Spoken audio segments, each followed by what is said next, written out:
नमस्कार दोस्तों, आप देख रहे हैं मयूर आसन एजुकेशन चैनल में एक बार फिर आपके सामने एक नई वीडियो लेकर प्रस्तुत हूँ। और आज इस वीडियो में अपन सीखेंगे अरावली पर्वतमाला।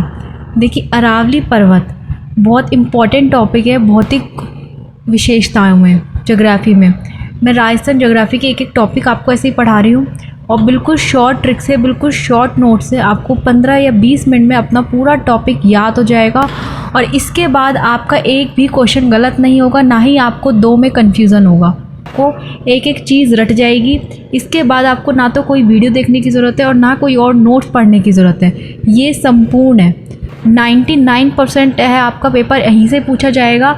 बाकी 1-2% कभी कोई टफ़ क्वेश्चन बन जाते हैं, कुछ अलग ही बनाना होता है उनको, तो उसकी बात अलग है। बाकी आपको 99% यहीं से ही मिलेगा। ठीक है, तो अपन चलते हैं अपनी वीडियो की शुरुआत करते हैं। अरावली पर्वतमाला, देखिए इसका निर्माण काल क्या है? प्री कैम्ब्रियन काल इसका निर्माण काल है। ठीक है, अरावली पर्वतमाला गोंडवाना भूमिका या गोंडवाना लैंड का भाग है।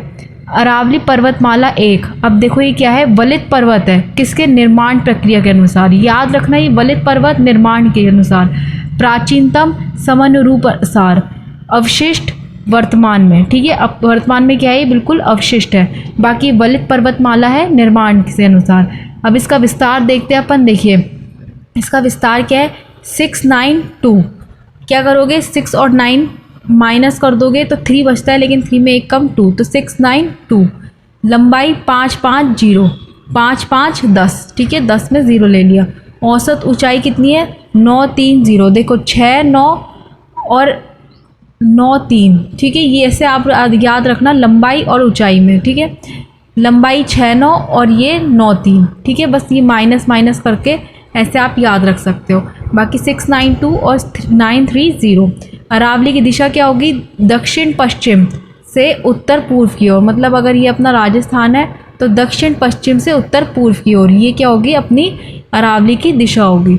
ठीक है, अब कुछ बिंदु देखते हैं अरावली पे। इसका आधार किसने बताया? हेरॉन ने बताया। अरब सागर के अनुसार राजस्थान की महान जल विभाजक रेखा, विभाग नहीं है विभाजक है, इसे राजस्थान की महान जल विभाजक रेखा कहा जाता है। क्यों? क्योंकि ये अरब सागर और बंगाल की खाड़ी के बीच प्रमुख नदियों को अलग करती है। ठीक है, इसलिए ये क्या होती है? महान जल विभाजक होती है। देखिए ये अपना क्या है? अपना इंडिया है, तो यहाँ पे क्या है? अपना अरब सागर है और इस साइड अपना क्या है? बंगाल की खाड़ी है, तो इसको क्या करती है? ये अलग करती है। ठीक है, इसलिए इसे क्या कहा गया है? जल विभाजक रेखा कहा गया है। रणथंभौर में अरावली और विंध्याचल का मिलन स्थल है। ठीक है, अरावली जो है आपका वो क्या है? विंध्यान में मिलन स्थल है रणथंभौर में। ठीक है, अरावली और विंध्यान दोनों मिलते हैं। ठीक है, बाकी अब अध्ययन की दृष्टिकोण से अपन देखते हैं। अरावली 3 भागों में बांटी जाती है, उत्तरी अरावली, मध्य अरावली और दक्षिणी अरावली। उत्तरी अरावली देखते हैं अपन सबसे पहले। उत्तरी अरावली की स्थिति कहाँ से होती है? नीम का थाना से जयपुर के मध्य की अरावली। ठीक है, जो नीम का थाना है, अब देखिए ये अपना राजस्थान है तो नीम का थाना इस साइड है, नीम के थाने से जयपुर, ये क्या हो गई? अपनी उत्तरी अरावली। इसकी सर्वोच्च चोटी रघुनाथगढ़ सीकर में है। कितने? 1055 मीटर की। और इसकी औसत ऊंचाई कितनी है? 450 मीटर। मतलब जो पूरी अरावली है ना अपनी, उसकी औसत ऊंचाई कितनी है? 450 मीटर। बाकी इसकी सर्वोच्च जो सबसे ऊंची चोटी है वो कौन सी है? रघुनाथगढ़ सीकर में। ये क्वेश्चन बहुत पूछा जाता है। उत्तरी अरावली की सर्वोच्च चोटी का नाम रघुनाथगढ़ सीकर में। ठीक है, और नीम का थाना से जयपुर तक ये चलती है। अब अपन देखते हैं मध्य अरावली, अजमेर अरावली भी कहा जाता है इसको। इसकी स्थिति जयपुर से राजसमंद। अब देखिए जयपुर पे ख़त्म हुई तो ये कहाँ से स्टार्ट हो गई? अपनी जयपुर से स्टार्ट होके कहाँ तक? राजसमंद तक पहुँच गई। ठीक है, यहाँ तक राजसमंद तक पहुँच गई। और इसकी सर्वोच्च चोटी तौड़गढ़ ब्यावर में और तारागढ़ अजमेर में, ये दोनों इसकी सर्वोच्च चोटी हैं। ठीक है, इसका निर्माण संगमरमर, ग्रेनाइट और क्वार्ट्ज की चट्टानों से ज़्यादा हुआ है। तो मतलब अगर आपका कोई क्वेश्चन बने इससे रिलेटेड तो आप याद रखना जयपुर से राजसमंद, इसके बीच आपका संगमरमर, ग्रेनाइट और क्वार्ट्ज ये तीनों पाए जाते हैं। ठीक है, औसत ऊंचाई इसकी 700 मीटर है। और इसका अन्य नाम क्या है? मेरवाड़ा की पहाड़ी।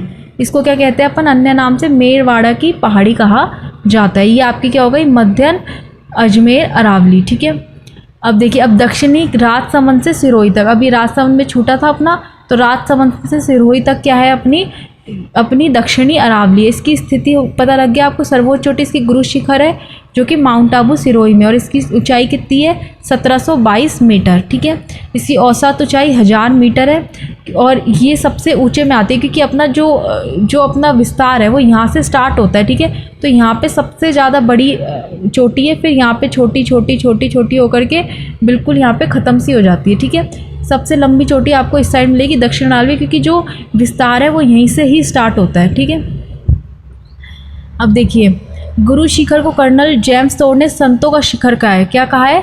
संतों का शिखर। और दक्षिणी अरावली में पूर्ण 2 भागों में बांटा जाता है। इसको वापस से 2 भागों में बांटा जाता है। बाकी अपन कुछ नोट में देख लेते हैं। देखिए सर्वाधिक विस्तार कहाँ है अपनी अरावली का? उदयपुर में।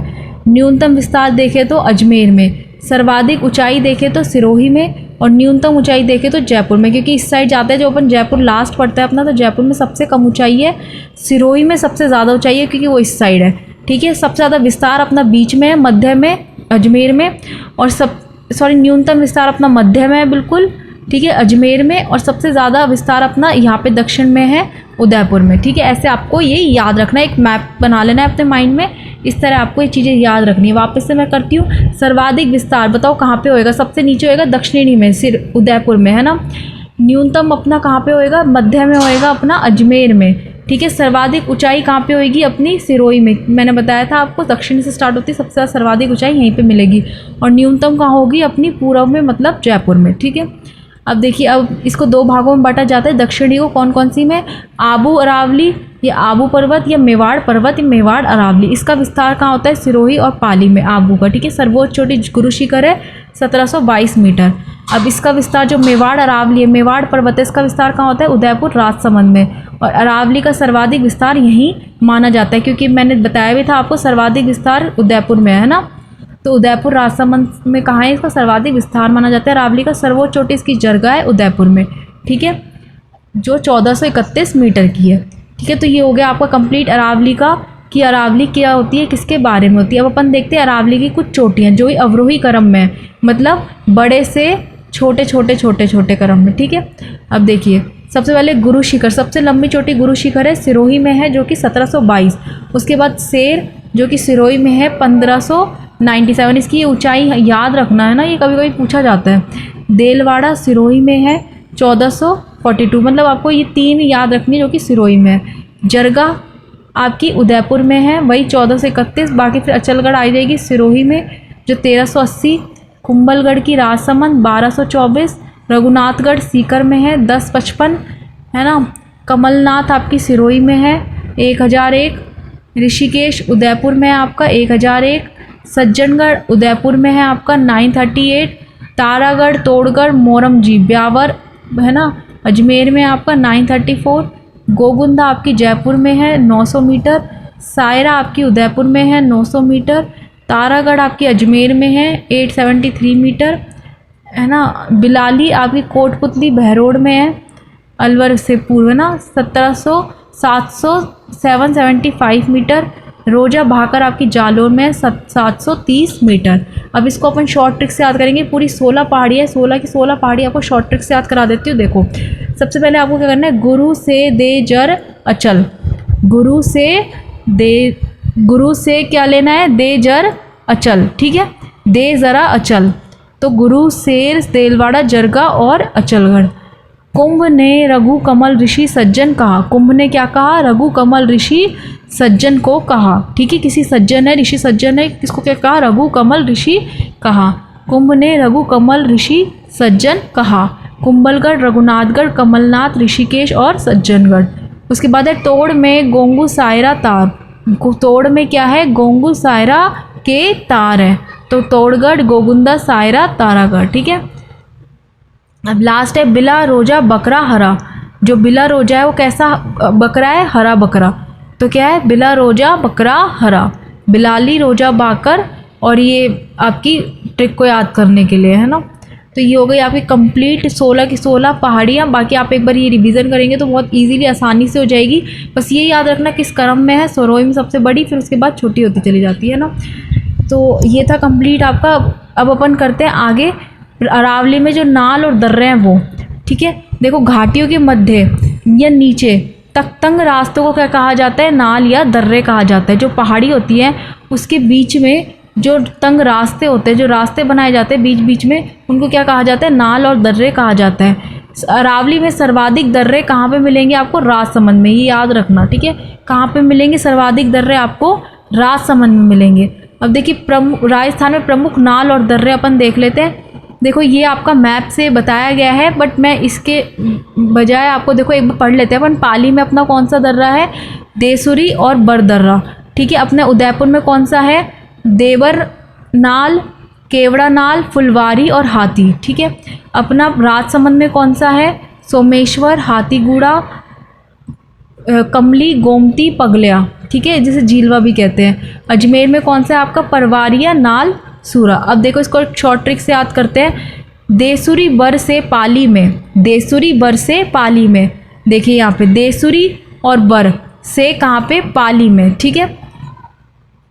पागल कमली ने सोमेश्वर के हाथी गूदा की, किस कौन ने? पागल कमली ने सोमेश्वर, देखिए पागल कमली, ठीक है। मैं दूसरा पेन लेते हैं फिर आपको, देखिए पागल कमली सोमेश्वर ने हाथी गूड़ा, ठीक है, हाथी गूड़ा की गोमती घाट राजसमंद, कौन सा? गोमती घाट, ये गोमती रहा, ठीक है। गोमती घाट राजसमंद से परवारिया सूरा अजमेर तक, परवारिया सूरा अजमेर तक क्या करी?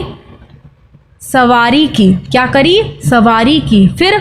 फिर ऐसे मैंने इंग्लिश में इसलिए लिखा है क्योंकि ये इसमें है नहीं, है ना। उदय होते ही, उदयपुर होते ही, उदय होते ही हाथी संग केवड़ा देवर लेकर आई, हाथी संग क्या लेके आई? देवर केवड़ा लेकर आई, ठीक है। हाथी संग या हाथी संग फूल केवड़ा देवर लेकर आई, ठीक है। ऐसे आप कर लेना, फूल रह गया इसमें, ठीक है। बाकी इसमें कंप्लीट हो जाएगी, वापस से करो। देखो देसुरी बर से पाली में, कहाँ से? देसुरी बर से, ठीक है। कहाँ से आई? देसुरी बर से पाली में क्या आई? पागल कमली आई, उसने सोमेश्वर के हाथी गूदा से गोमती घाट राजसमंद से कहाँ तक की? परवारिया सूरा अजमेर तक की क्या करी? सवारी करी। उदय होते ही क्या किया? हाथी संग केवड़ा देवर लेकर आई, ठीक है। ऐसे आपको इसकी ट्रिक है पूरे नाल दर्रे की, इसके बाहर कोई नाल दर्रा आएगा भी नहीं, इसमें कंप्लीट नाल दर्रे। आप बस ये शॉर्ट ट्रिक याद कर लो एक नाल दर्रे की, है ना। थोड़ी सी ट्रिकी है, लेकिन आप 2-3 बार बोलोगे ना तो आपको याद हो जाएगी। मैं होप करती हूँ आपको समझ में आ गई होगी। बहुत शॉर्ट ट्रिक सी है, ज़्यादा इतना इसमें है नहीं, बट आपको ये याद करनी पड़ेगी। आप ये याद कर लेना ना। देसुरी बर से पाली में पगली कमली ने सोमेश्वर के हाथी गूदा की, गोमती घाट राजसमंद से परवारिया सूरी अजमेर तक सवारी की। फिर उदय होते ही हाथी संग क्या लेकर आई?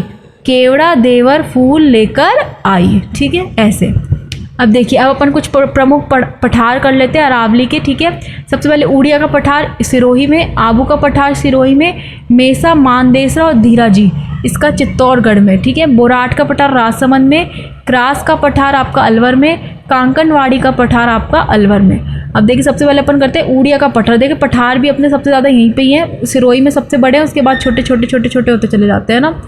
तो उड़िया का पठार अपना सिरोही में है। स्थिति कहाँ है? उड़िया पठार दक्षिणी अरावली सिरोही में है। इसकी ऊंचाई 1360 मीटर है और ये राजस्थान का सबसे ऊंचा पठार है, ठीक है, उड़िया का पठार। अब देखते हैं अपन आबू का पठार, ये भी एक पठार है। इसकी स्थिति आबू पर्वत दक्षिणी अरावली सिरोही में ही है। इसकी ऊंचाई 1200 है। ये ग्रेनाइट संरचना का एक उदाहरण है और आबू पर्वत सिरोही का दूसरा तथा राजस्थान का तीसरा ऊंचा पठार आबू का पठार है, ठीक है, तीसरा ऊंचा है, ठीक है, ये याद रखना।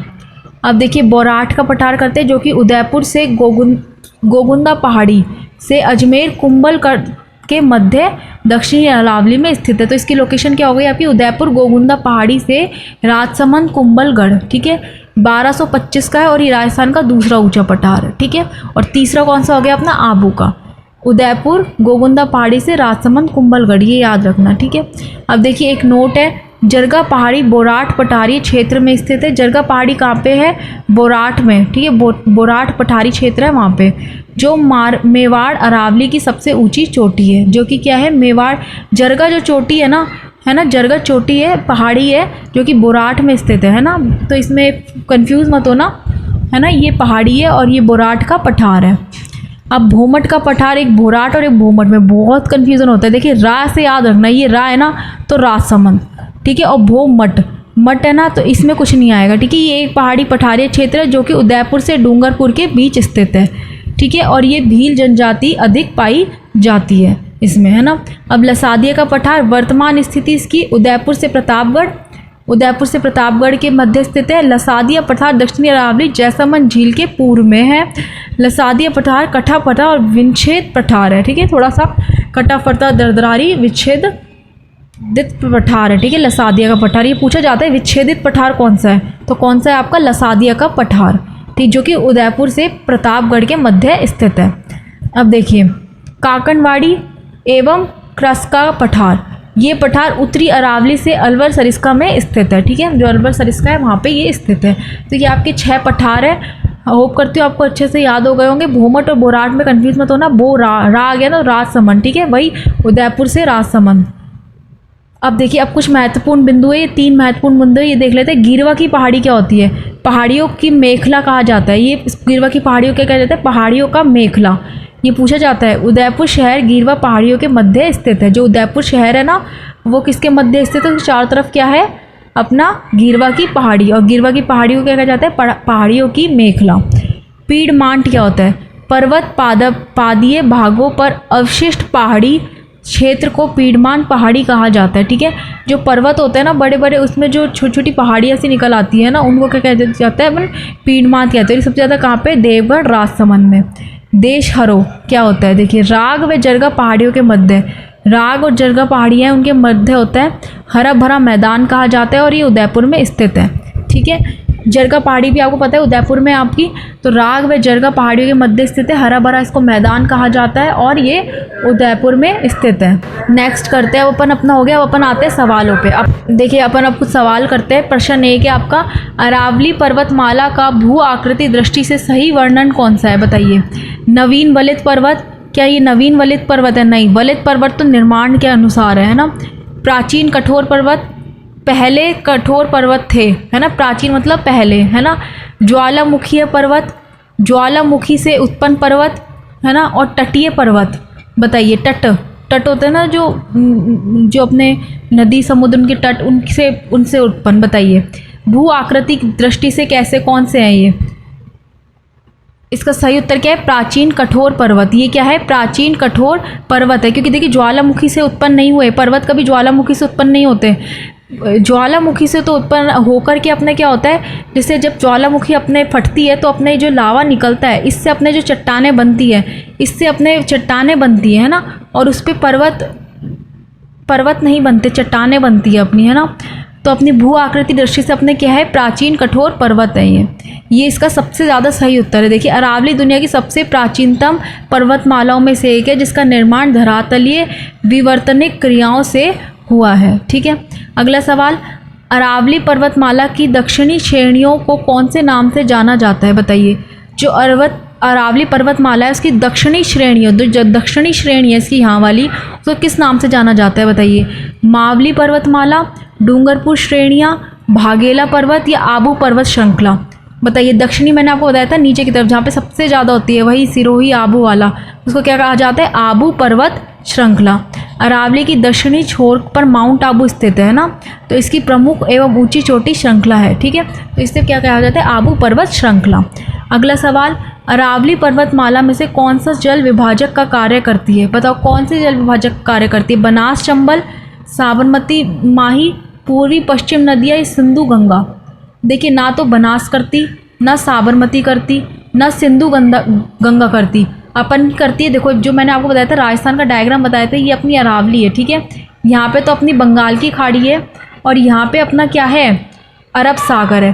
तो ये क्या है? ये तो क्या है? पश्चिम, और ये क्या है? अपना पूर्व। तो पूर्व और पश्चिम की नदियों का क्या करती है? जल विभाजक करती है, ठीक है। अगला सवाल, ठीक है। अरावली पर्वतमाला नदियों को दो भाव देने में जल विभाजक का कार्य करती है। पूर्वी नदी जैसे बनास, चंबल, और पश्चिमी नदी से लूनी, है ना, पूर्वी उसमें करती है, पूर्वी और पश्चिम में, ठीक है। अब अगला सवाल, निम्न में से कौन सा कथन अरावली पर्वत के संबंध में असत्य है? बताइए। यह समुद्र तल से ऊपर उठी हुई है, बताइए, जो समुद्र तल है उससे तो ऊपर ही उठी हुई है ये, है ना, ये तो सही है। इसका मतलब इसमें पर्वतों के बीच द्रोणियाँ पाई जाती है, पर्वतों के बीच द्रोणियाँ इसमें पाई जाती है, छोटी छोटी पहाड़ियाँ ये पाई जाती है ना। अरावली में वर्तमान में भी ज्वालामुखी गतिविधियाँ होती हैं, क्या ये सही है? ज्वालामुखी गतियाँ अब भी होती हैं?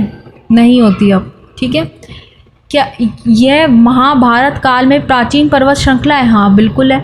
तो इसका सही उत्तर क्या है? तीसरा, है ना, तीसरा असत्य है। अरावली में वर्तमान में भी ज्वालामुखी गतिविधियाँ होती हैं। अरावली में अब कोई सक्रिय ज्वालामुखी गतिविधियाँ नहीं होती, यह भूगर्भीय दृष्टि से निष्क्रिय पर्वत श्रृंखला है। इसमें अब कोई भी आपके लावा या फिर कोई भी ज्वालामुखी क्रिया नहीं उत्पन्न होती, ठीक है। अब पांचवा और आखिरी सवाल है, अरावली क्षेत्र में पाए जाने वाले किस खनिज का अधिक दृष्टि से सर्वाधिक महत्व है? बताइए।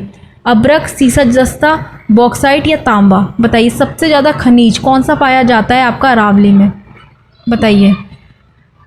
इसका सही उत्तर क्या है? सीसा और जस्ता।